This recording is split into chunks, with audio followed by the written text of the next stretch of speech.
Well, hi everyone. Thanks, Bastian, for the introduction. Hello everyone. Thanks for tuning in, and I'm glad to contribute to this Eurofriend training series and seminars. So for those who just joined, my name is Khouakhi, and I'm lecturer in remote sensing at Cranfield University here in the UK. In terms of research interests, broadly speaking, I'm interested in the applications of satellite remote sensing, in particular applications in the area of extreme and climate and weather as well. Things like floods, droughts, and extreme heat, and also their impacts in the present and future.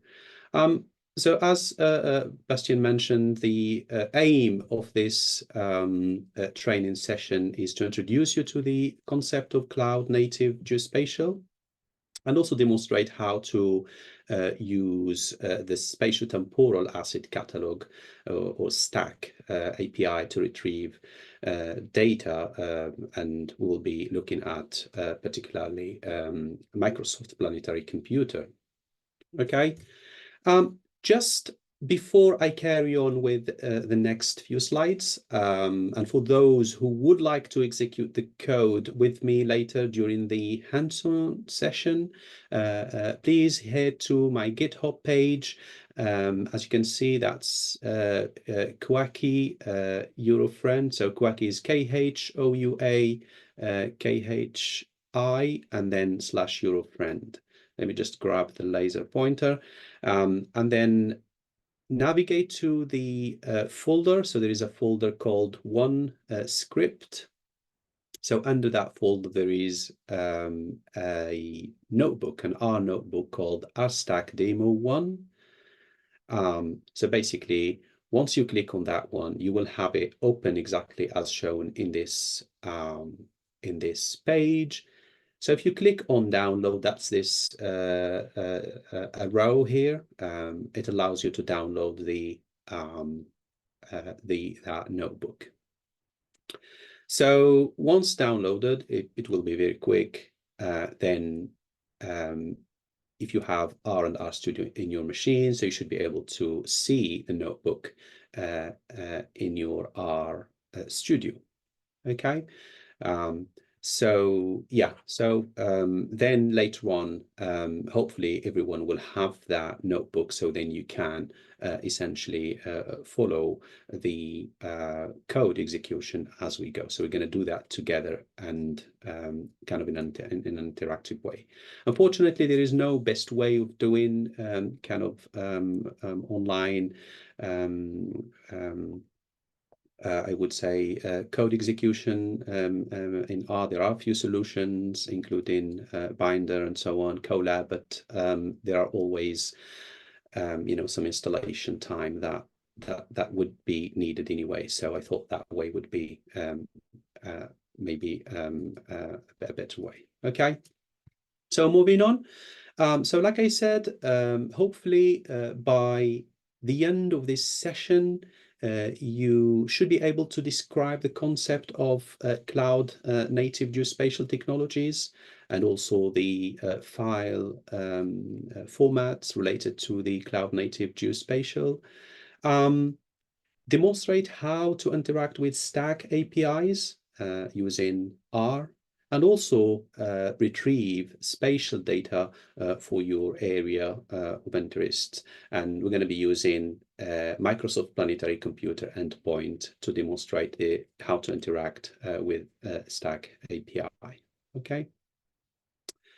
Right. Okay. So what is cloud native geospatial? So cloud native geospatial refers to the use essentially of cloud computing technologies to store, process, and analyze geospatial data. So it's based on emergence standards like cloud optimized GeoTIFF, STAC or spatial temporal asset catalog, ZAR, or a cloud optimized point cloud. So these type of files basically prioritize cloud-based accessibility. So cloud native geospatial also promotes fair principles where files are findable, accessible, interoperable, and also reusable, which promote, like I said, efficient data use. It enables also scalable real-time processing of satellite remote sensing data, for instance, and other types of geospatial data. So you only require or request what you need rather than downloading all the data sets. Some of the popular platforms include Google Earth Engine, Microsoft Planetary Computer, Earth on AWS, and also others like Digital Earth Africa, and many other different cloud computing platforms for geospatial data. So, like I said, perhaps some of the key platforms that is most known in the community is the Google Earth Engine, which is a cloud-based platform that allows access, analyze, and visualize geospatial data. So it has basically two components: a high-performance parallel computation service, and also data associated to it. So you can basically get the data and also process it in the cloud. So in Google Earth Engine, the data is structured in collections, which is essentially a stack of time series of images. So it's a stack of various images, for instance, all features, for feature collections. So for instance, if a collection of, let's say, a specific sensor like Sentinel-2 top of the atmosphere collection, for example, is essentially grouped into one collection. And under the collection, you have different images with also various properties like mask, projection associated with each image. You can interact with the Google Earth Engine using two key APIs or application programming interfaces. So you've got the JavaScript API, which also provides an integrated development environment that you can also access within the browser. And also you can use the Python API using the Jupyter Notebook, for instance. You can use R as well, which is a wrapper. Essentially, there's a package called RGEE, which also uses Python in the background. So essentially allows you to use R to access the data. I have covered that in one of the couple of years ago, in one of the EGU sessions. And if you are interested in using RGEE, you can head to this GitHub page, which is it's the Young Hydrologic Society GitHub page essentially. But today we'll be looking at Microsoft Planetary Computer, which is similar to GEE, but kind of it's a cloud computing platform, and that provides access to also a wide range of data sets and also computational resources. Currently, I think it has about 123 collections of data. It's actually quite recent as opposed to Google Earth Engine. So it's launched in 2021, and Google Earth Engine, I think it's back into 2010. So the platform includes also a data catalog API, like Stack API, and also applications, so you can build applications on top of that. So Microsoft Planetary Computer here provides Stack API. So I will go into a bit more details of what Stack is, which makes it actually easy to interact with the data in Microsoft Planetary Computer. The platform also supports scalable computing with Dask. So basically, Dask Gateway, which is a sort of tool that facilitates the use of Dask, which is for flexible parallel computing. So this is just a snapshot showing, kind of the data catalog within Microsoft Planetary Computer. I will go back to that to show you a bit how to, get the Stack endpoint and so on. So In terms of the key cloud native geospatial format, so there's a stack, so that's the spatial temporal asset catalog, which is an open specification for geospatial asset metadata. There's also another type of file, which is COG or cloud optimized geotiff, which is a format basically for geotiff files, but it's more optimized for cloud. And there's another file called ZAR, format for chunked compressed in-dimensional array. So it's something like netcdf, but more optimized for the cloud. There are obviously other types of cloud optimized files, but these are the most commonly, I mean, I'm talking about COG and ZAR, which is the most commonly kind of files used in, remote sensing and geospatial. So spatiotemporal asset catalog. So you can think of it as a way of exposing satellite or geospatial data. And it's also a specification for organizing and describing geospatial information, which make it easy to search, access, and query the data. So in terms of the way the stack is, or the entity is composing the stack. So you've got catalog, which is the top level entity point for stack dataset, which essentially organizes and the metadata about a collection. So for instance, the Microsoft Planetary computer catalog. So under the catalog, you've got the collection, which is a grouping of related items. For instance, Landsat 8 collection that basically represent the actual data set. For instance, time series of data set. If it's other type of data set, but also it provides metadata that applies to all the items within the collection. And then you've got the item. So the item is the core object of a stack catalog, representing an individual geospatial asset. And then you have the asset itself, which is the actual data file. So that's basically the kind of the structure of stacks. We will see that later, and we're going to be using actually that structure to find and query the data set for a given stack API. So cloud optimized geotiff, it's essentially like a regular TIFF or geotiff, but with some kind of additional features that makes it more relevant for cloud computing and also web-based services. Basically, raw pixel data in a geotiff like that is essentially indexed in small tiles like that, as you can see here in this sort of image. And that way, basically, as you request different data, so you get only those tiles. There's another concept of overviews. So the data on top of, in addition to the indexation using tiles, so it's also organized in overviews. So for example, when you request a low resolution data, so let's say you zoom out on a map, you will be served, for instance, that low resolution overview. And as you move, you zoom in, basically you move to another overview and so on and so forth until you get to the zoom of interest. So you can see how that basically kind of optimized more cloud service. So it also so COGs are also use HTTP GET range. So it's basically a protocol that allows kind of the client, such as the web browser, to request only the data or the specific portion of or range of the file.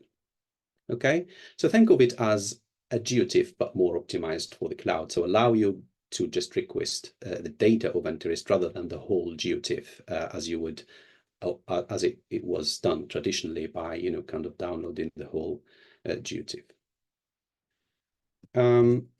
So okay, I'll stop here for the slides. So in terms of the hands-on session, So what you would need is an internet access, because all the data that we will be accessing today will need internet access.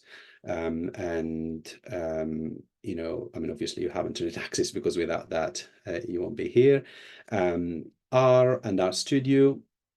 And for the notebook, so it's organized. So there are three kind of key things that we're going to be going through.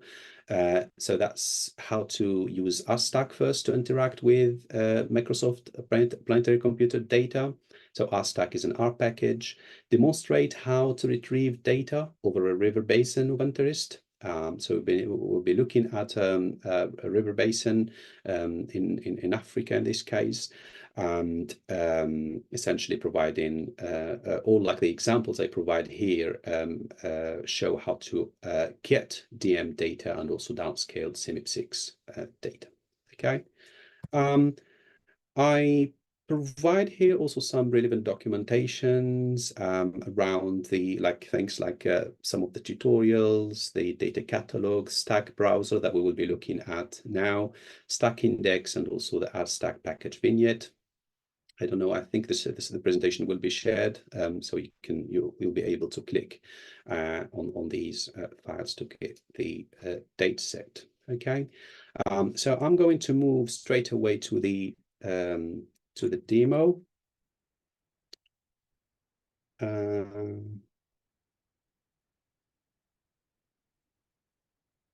Okay, so yeah, so there is, so all the stack. So one thing, so I mentioned the stack index. Let me just quickly show you. Oh, see.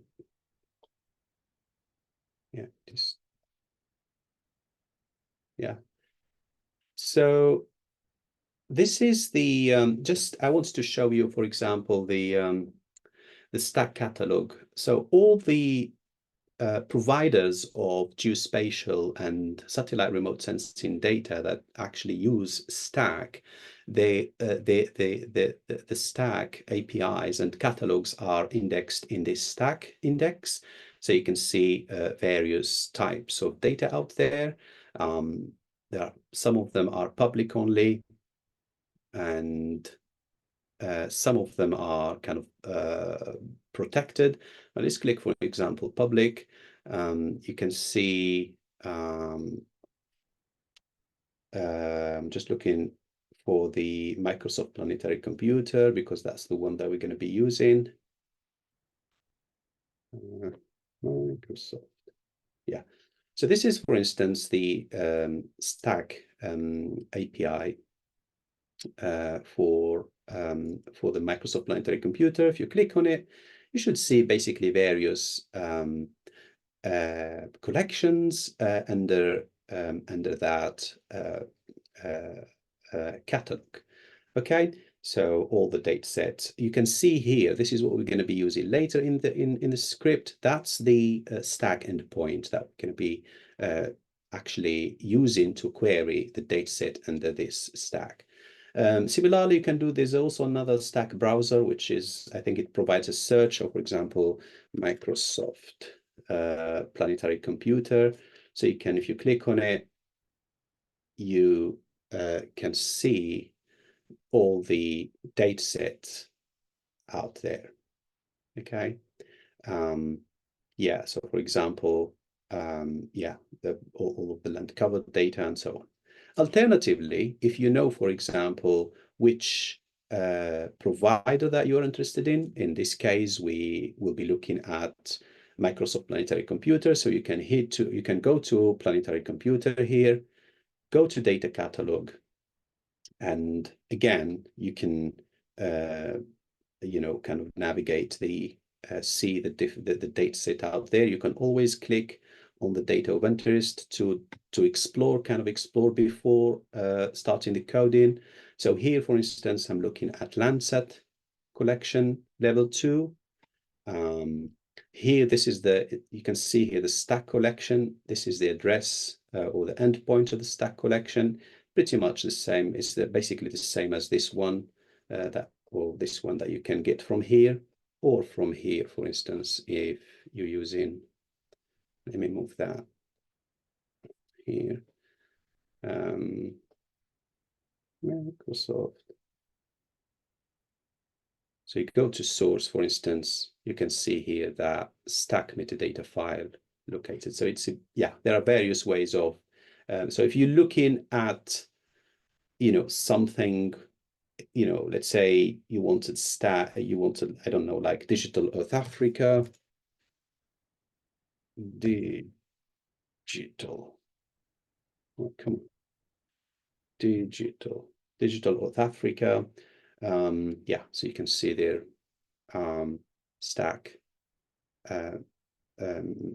endpoint address here, and so on. So yeah, pretty much the same. So Planetary Computer provides also a way of exploring the data from within the application. For example, here, takes a bit of time. Yeah, so you can see for a given area, yeah, you can search the data set. For instance, here, if you zoom in a given area, so it gives you the available satellite Landsat images out there, in terms, so you can see here the collection and then the items, the stack items. So if you click, for example, on this one, you can get the code. So the code here is obviously in, so here in Python, but you can, you can get the URL, for example, of the stack and so on. You can pin that and then search for another type of data. I don't know, like land cover, land, I don't know, like any land cover here. No, that's more USGS. So yeah, this one, for example. Again, you can basically search or, yeah, see available tiles, for instance, in your region of interest.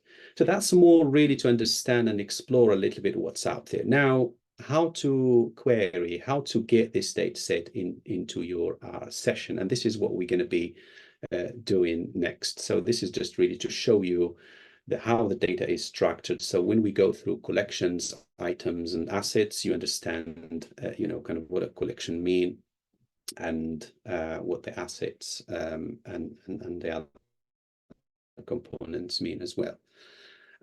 So hopefully by now you are able to get this this notebook. So this notebook that you downloaded. So yeah, so these are some of the instructions are already provided in the notebook for you for later if you execute this later on.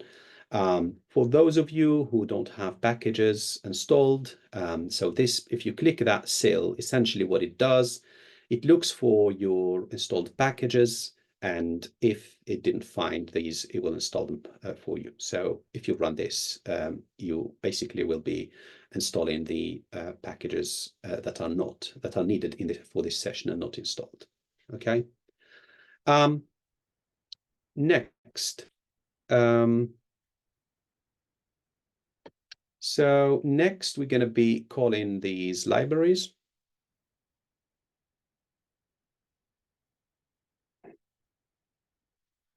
Okay. So before we start with querying the dataset using Stack API, I'm going to fetch a catchment area. So basically a river basin. So the way I do it here, obviously you can use your own river basin or a river basin from a specific provider.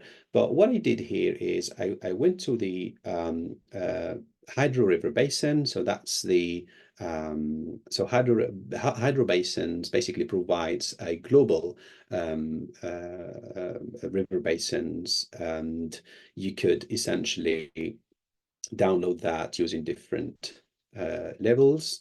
So for example, in my case, I got basically all the river basins of Africa, and then you can then use a specific location to select the river basin of interest. Okay, so you can use that as a way of getting the data.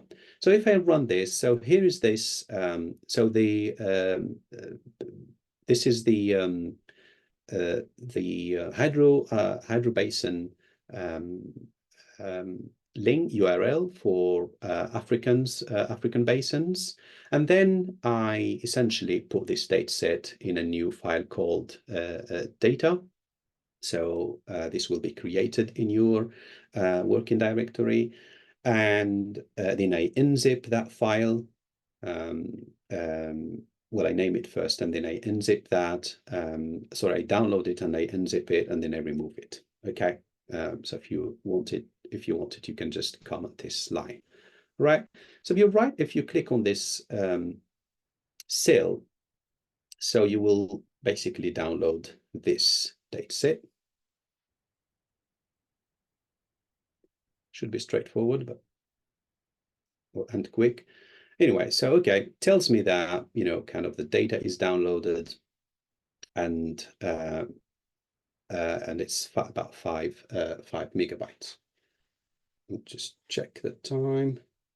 Okay, got time. All right, okay. So next is to essentially, so because here you can't download one river basin. So what I did here is to download all the basins for a given continent, and here because I'm interested in a river basin to demonstrate, for example, in Africa, that was just just some choice, and then what I did here is to define a location. So here you can change to your basin if it's in Africa. Otherwise, if it's elsewhere, you need to download a river basin in a given continent and then define again this location. To exactly filter out the basin of interest. Okay, so what I'm doing here is to read first that the shapefile that I downloaded. So I know it's level 4. If you download, for example, level 5 or whatever, 12, like for small basins, so make sure to change this to whatever the level. So then you will only list the files with a specific level. Okay. Then I use the SF package for that basically is a great package to handle spatial data. And I read that shapefile. And like I said, I need a specific I need just that basin. In my case, is I choose the Sibo River Basin, which is a river, one of the actually the largest or the second perhaps largest river basins in Morocco. It covers around 40,000 square kilometer. So the river basin is important for kind of agricultural productivity. It's quite a large basin, as you can see, and then we use that as an area of interest. So you can change that if you wish to your basin. And if you wanted a more kind of smaller basins, then you need to basically just get the small a smaller basin using a specific level for the basin of interest. Right, okay. There's one thing that I added here. As you can see, it says estimate valid. I realized that actually those basins, they have some small issues. So perhaps if it's a polygon, there are like some overlapping small kind of so the polygon overlaps or intersect, and then so it's not so it gives an error. So I had to just pass this estimate valid to correct for that. So if you click on that, you should be able to essentially read that river basin, that shapefile, and then and see where that point intersect with the river basin polygon. Okay. So yeah. Oh, this is the intersection. Yeah. So on top of getting where where these two intersect, I added just I got the the bounding box, because you might need it later. For instance, if to search, for example, the data at the level of a bounding box rather than the kind of the particular polygon. Right. Okay. So at this stage, there's no stack involved. There is no Microsoft Planetary Computer involved. What we did here is just fetch some area or basin of interest. So if you have your basin, use it. If you wanted some basin for a region of interest from online, I think it's the best way to get them in your R without necessarily kind of doing that manually. The other thing I found also useful, and I thought, you might find that of interest, is the OSM data. So there is a package in R called OSM, basically that links or that allows you to get OpenStreet map data. So for example, here, I just wanted to get the main river of Cebu in this case. All right. So you can, again, use your own river basin. You might produce it using, I don't know, DM your own way, or you might download them from various different providers. It depends on the use. In my case here, it's purely to visualize. So so it's not, so for analysis, you perhaps need to, kind of download a better, maybe a river network other than what do you call that? Kind of OSM, because they're not necessarily accurate. But I found it a useful way for visualization, at least, to get this data. So what I use here, I use waterways, and then I pass the value river. And then I search using name in English, so there are names in French, Arabic, and in this case, so I just use name in English because it's more consistent. And then I filter out the Cebu River. So I'm just having a quick look at the chat. Okay. Right. So we got these river network. Let's just go and add that to Leaflet. So Leaflet is an interactive mapping kind of package that allows you essentially to add an interactive map and various layers on top of that. So you call first the function leaflet, and then you add various layers depending on their type. So here I'm adding the tiles first. So that's just the base map, and I wanted it to have it like as an imagery. Okay, then I add my polygon. That's my selected basin.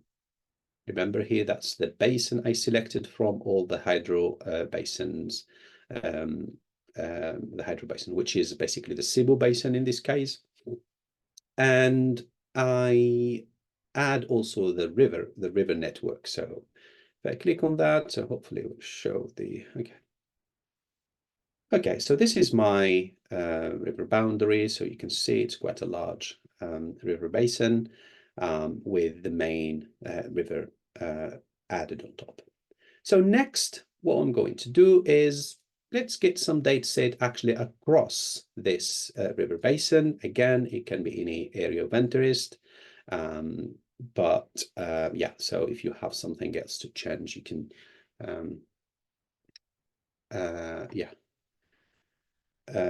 if you have some other region of interest, you can use it here. Now, Microsoft, we're going to use now, we're going to look at the Microsoft Planetary Computer Stack API. So as I showed you, what we need here is the endpoint, the Stack API endpoint of Microsoft Planetary Computer catalog. So remember, that was the endpoint URL here. And what I'm using here is R Stack. So R Stack is a package that allows you to essentially interact with Stack APIs from within R. Okay, so let's call this first, define this, and then I create a stack client instance first. So this will be done if you are interested in only data from, for example, this Stack API endpoint, Microsoft Planetary Computer, you only need to do, create the Stack instance once. Okay, so once it's created, then let's get, for example, just the collections. I want to see, for instance, the collections under that stack. Oh, I want to read it. Okay. Okay, you can see exactly those now collections rendered here that exactly we saw on the stack index, kind of all the collections under that. Yeah. Now, if you wanted to access like a specific collection, and in this case, I wanted to get some DM data over my river basin. So the collection is called NASA DM. So you can either get it from here and so you can get it from here. Yeah, it's limited here because yeah, I need to put it like as a complete list, or basically you can just go here, data catalog. Let's say I wanted DMs. Yeah, so you can see there are various DM data, and this is the one I'm interested in. So you can see the name here. Okay, so you've got the the name of the collection. Okay. So that's what I'm passing here to this NASA DIM collection. So if you run this, so next I'm going to kind of search that collection. So using the stack client that I already defined here, I'm going to pass the stack search and search for that specific collection that I already defined above. And I don't want every single item or data within, kind of across the whole collection. I wanted only those that intersects with my selected basin, which is the Cebu basin in my case. You can always use bounding box as well, so it takes bounding box. So, and then I stack post request. So I'm going to request this data set. Here, I need to sign, so item sign, so it allows you essentially to authenticate, by signing the request and allowing us to access the data. It doesn't require, so Microsoft Planetary Computer doesn't require any, specific authentication, but that's really kind of to kind of track if there is any limit or that can be applied on the amount of the data to get. But essentially, if you add just signed planetary computer to that as a, so you can see here this pipe adding that on top, then let's read. Yeah. So I'm reading now the NASA DM, so you can see all the items under my collection. Recall that structure I mentioned before. So I have basically about 9 items here. These are the 9 items that cover my river basin. There are some functions, like some helper functions that you can use. For example, if you want to know the length, and you can even get those, kind of items as a data frame if needed. You can get the item metadata, like properties. Yeah, so let's go and choose one item, for example, to just plot here. So I'm getting NASA data and selecting only feature one, and then selecting the basically the URL href, which is the actual data essentially. Okay, so I am then passing the rust. So rust is a function that allows you to read the raster data, and Tera has also a plot method that allow you to plot the data quickly. So if I run this, I should see normally a portion of my DM. So it's only one tile. Okay, so let's just here use map. So I'm mapping this function now. So I'm mapping this way of searching the first item to the whole of my 9 items, and then read them again in the same way I did here for that first item. It's just a way of, and then next I'm mosaicing all of them together. That should, I guess, take a bit of time. Yeah. So let's just let it compute here. And the next thing I do is to crop and mask the that river basin, sorry, this DM data to my basin. I don't want to see the sides. So I am just yeah, let me run this as well. And so let's just run this because so it takes some time. It's just because it mosaics all these data sets and get them to my to my machine. So the last bit is to just add that these files essentially into the ggplot. So add together all the files together and plot them using ggplot. I'm using here the tidy Tera because it's quite fast really to plot raster data as opposed to you know, kind of geom raster or something like that. And I find it useful here. So basically it's the same as geom raster. So you use geom spat raster, and then I'm giving it that mosaic raster that is already cropped. Scale fill, just using some scale fill data. So let me just, yeah. So you can see now it's cut. No, so that's before because that's it's just a run. So that's the cell before. Now I'm just plotting the mosaic raster, so you can see it's already cut to my basin of interest. I'm adding together. Let me run it. So it takes some time, and then I explain. So geospatial feature here, it's basically to add my river basin as a layer as well, and then the river network here. So the river, it's the basin, the Cebu River on top. Okay. Yeah, so you can see essentially the elevation data set for my um, catchment area. I don't think this is the better actually scale because it doesn't clearly show which. But essentially, you could maybe use yeah, I think a better way. But anyway, yeah, so you can see actually it's quite straightforward to get, you know, kind of your data set, the data set across your river basin, wherever it is.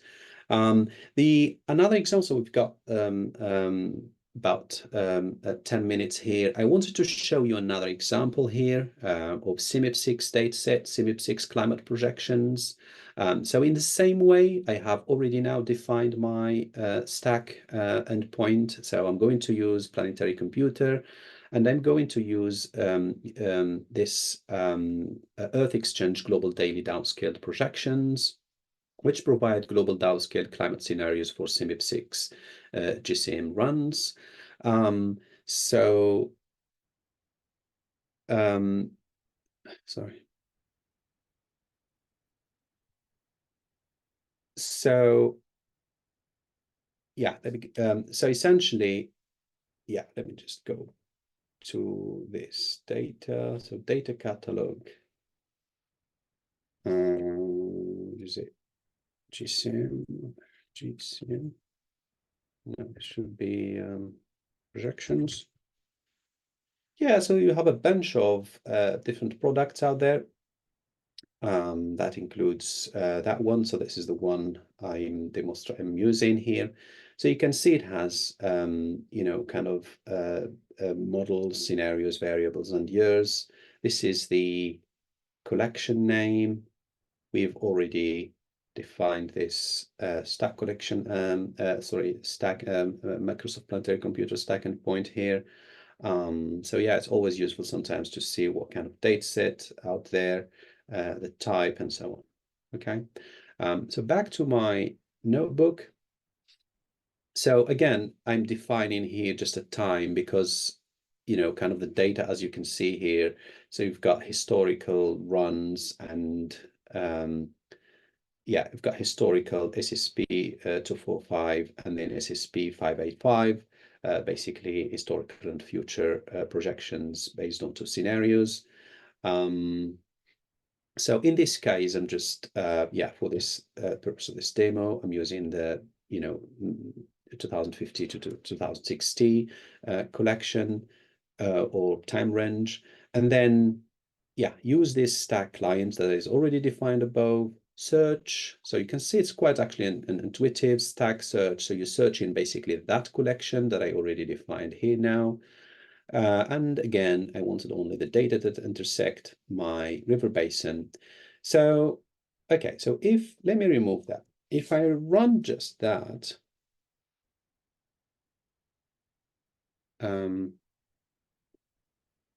so if I run just that and get my collection, oh, it's not, it hasn't finished actually.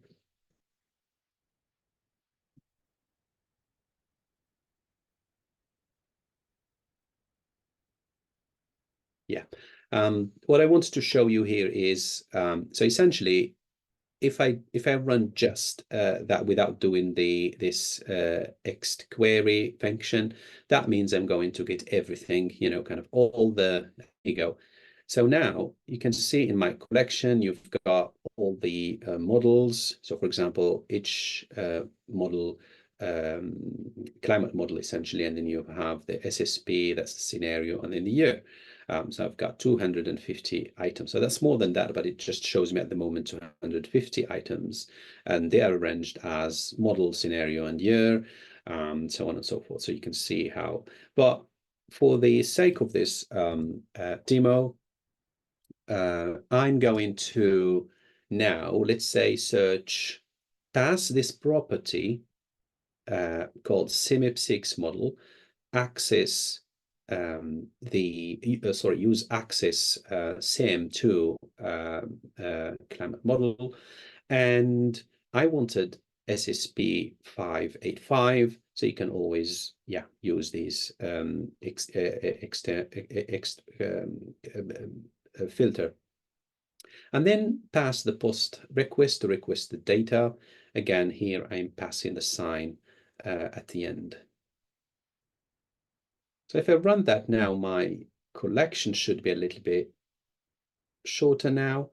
So you can see now everything is about that accessing to model data for, yeah, from 2050, 2060. Okay, another way, what I wanted to show you here is how to, oh, right, okay. Sorry, here, I forgot that one. So assets, you can see now I've got my features. So that's the collection. It has 11 items. My assets are now, so it has precipitation, temperature. Yeah, what are the different variables? Let me go back here. So it has, yeah, precipitation, daily near surface, air temperature, air surface relative humidity, blah, blah, blah. So in my case, I'm going to get just the daily near surface air temperature, okay? Obviously, you can change to that asset of interest. So now, if I run this, I should get only one asset here. Yeah, that's it. So that's the, let me just add it. Oh, let me add that to a variable. Oh, let's just run everything. So then I'm going to only just for visualization because we don't have time to download everything. So I'm going to get one item, and then the other option I wanted to show you is to use asset download function here to download essentially that netcdf. So above we used the URL. So that's one way of doing it, by actually getting into that feature, sorry, into that the data system. And if in the assets I got the data, where is it?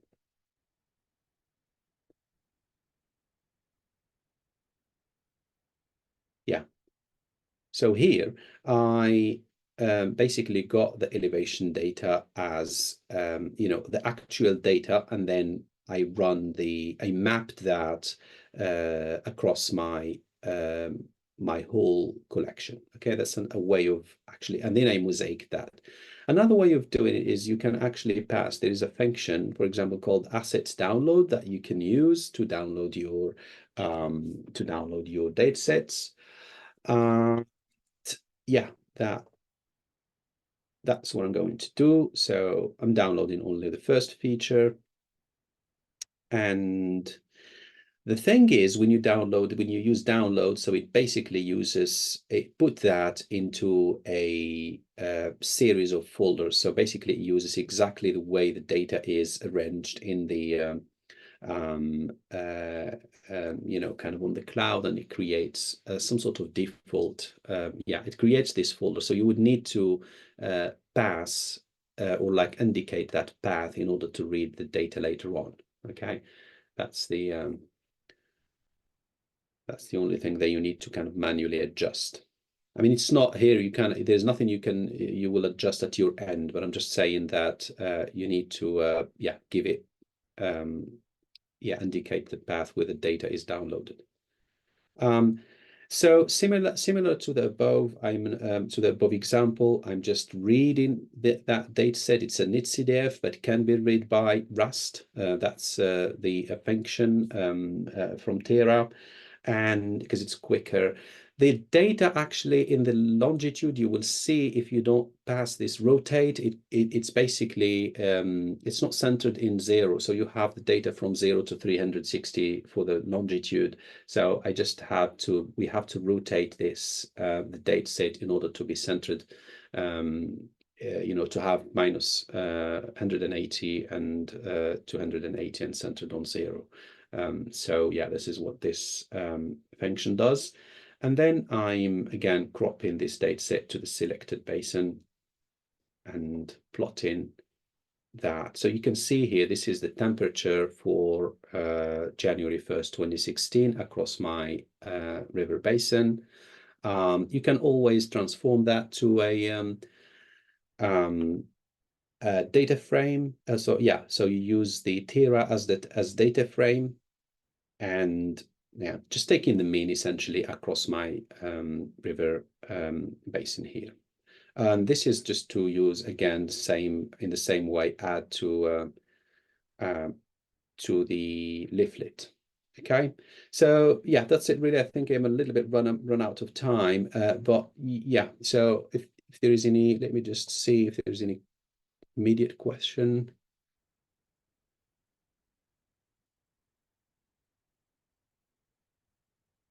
Looked at the read and mosaic, the rasters. It might take a little bit of time, yes, depending on your machine, but yeah, I think it's a little bit longer because it just needs to stitch those tiles together before it crops it.